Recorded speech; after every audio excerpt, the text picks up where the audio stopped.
everybody. Welcome to another episode of No Prescription Needed Podcast. I'm your host, Dr. Maurice Shaw.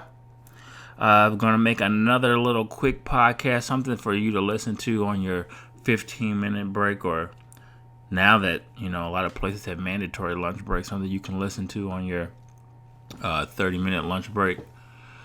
The first story I wanted to talk about is a case involving a United Healthcare worker. I guess she went missing, and her job, she never showed up to work, but her job never called her any of the emergency contacts. And the lady's daughter found her dead a week later. So is it a company's responsibility when you no-show to actually call your emergency contacts?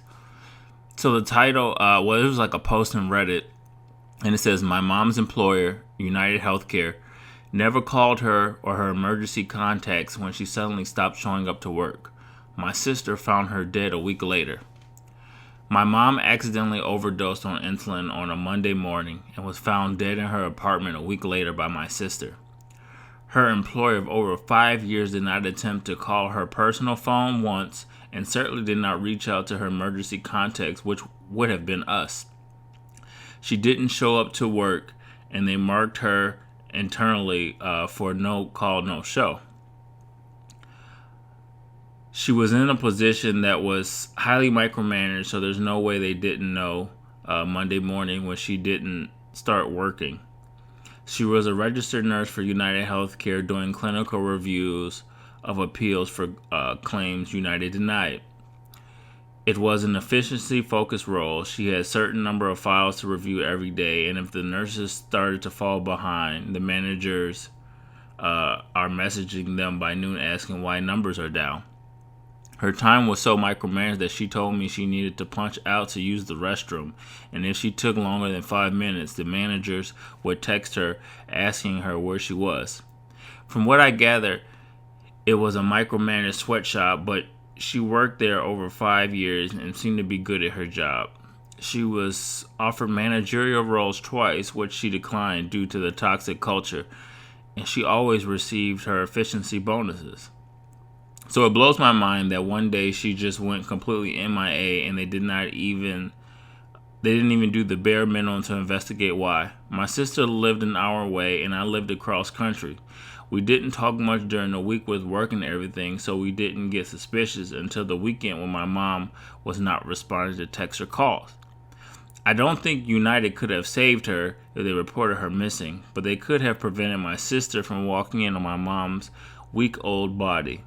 That is something that haunts me, that my sister had to find her like that. If they only called her emergency contacts, asked the police to check on her, really anything, my sister finding her like that could have been avoided. But they couldn't even bother to call my mom's cell phone." Well, one, condolences to this lady's mom. I guess kind of, when I think about it, I've gone a week. I don't know if I've gone a week without talking to my parents. Maybe I have.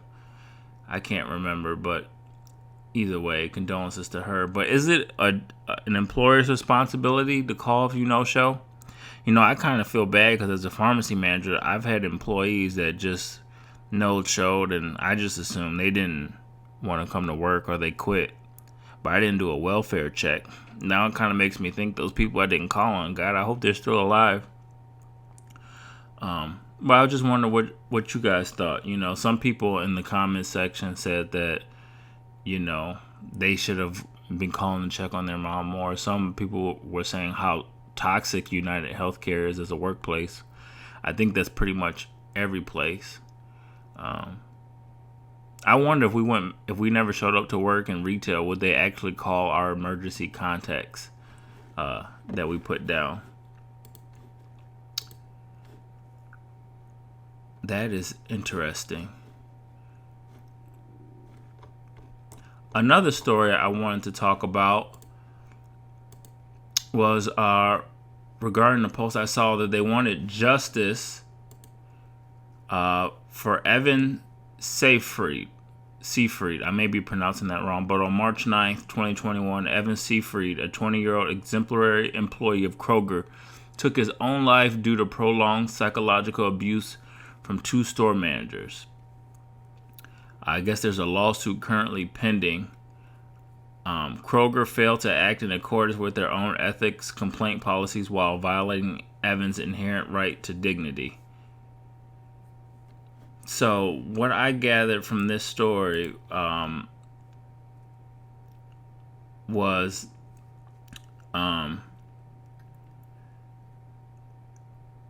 that this gentleman was 40 years old, a 19-year employee of Kroger in Milford, Ohio, who on March 9, 2021 took his life after enduring a 6-month onslaught of workplace bullying, harassment, stalking, and mobbing by two store managers, Shannon Frazee and Joseph Pigg, both of whom are still employed with Kroger. Evan's family has filed a wrongful death lawsuit against his corporate behemoth, which is pending.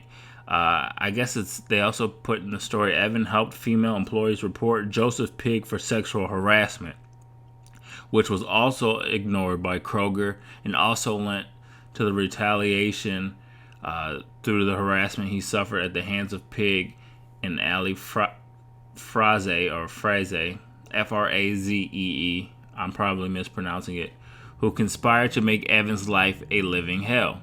Now, this is according to Evan's girlfriend. I don't know who exactly it was, but they had given his number out to his coworkers, and he was receiving threatening text messages. And then towards the end, they started sending him child pornography to frame him for child pornography. This is what his girlfriend said. I guess it was a protest. She also states, I think that was a lot of what triggered his spiral because he thought he was going to end up in jail for something he didn't do. Oh my God, that's sick. Those two managers. Can you imagine looking for and downloading child pornography for any reason, let alone to cause someone harm? This is a sad story. I don't know, man. I don't know if this is suicide. This is like involuntary manslaughter. They said Evan became a whistleblower after reporting this abusive conduct multiple times to the company's HR department. His complaints were ignored. They failed to act and in turn allowing their atrocious behavior to continue. Well, that is definitely sad. I know we all in retail pharmacy work in horrendous working conditions, and that's what happens, when you speak out against your managers. That's why people are afraid to speak out, because you need your job and your managers can make your life hell. Usually they'll cut your hours and make you work shifts you don't want to, but I guess these managers clearly went too far.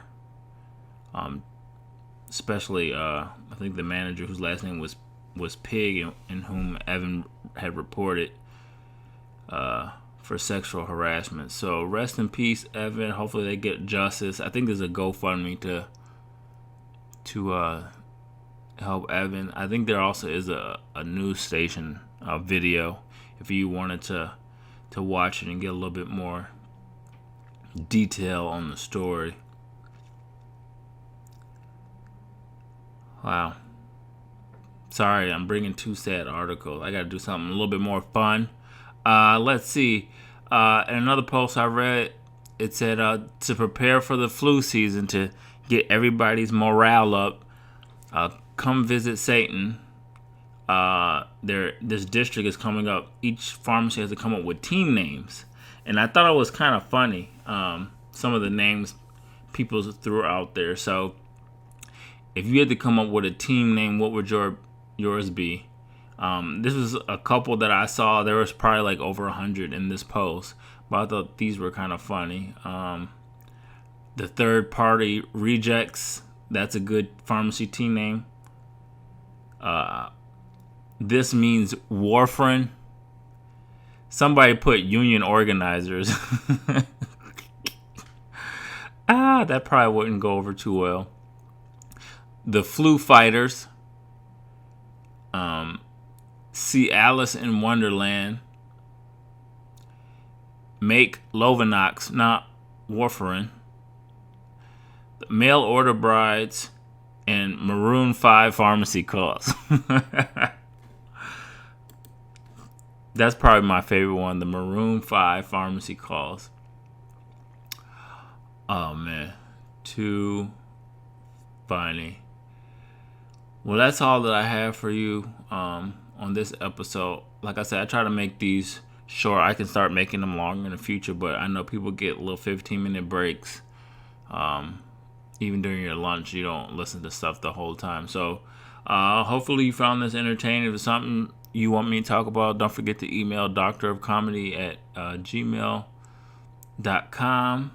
And as always, thanks for listening. Please subscribe and please share. Bye-bye.